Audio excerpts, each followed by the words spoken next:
Première partie, je vais devoir accoler les noms. Donc pour cela, comme j'ai déjà fait la plage, je vais utiliser la première cellule de référence et deux façons de faire. Ou je mets la fonction concaténée, ou je mets l'esperluette. Donc là, je vais commencer la première présentation avec l'esperluette.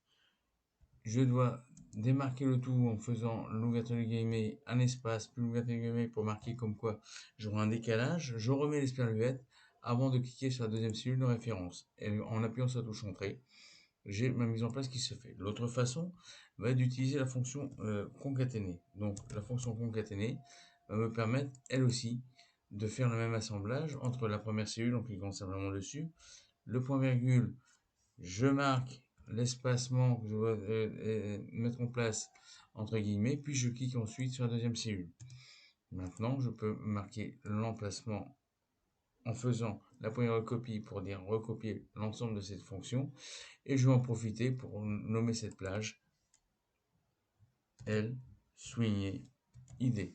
Exactement le même nom que je vais porter à cette plage-là. C'est la première façon pour mettre en place la fonction. Fonction qui va me permettre ensuite de récupérer ces données pour mettre en place la recherche par une semi-saisie automatique.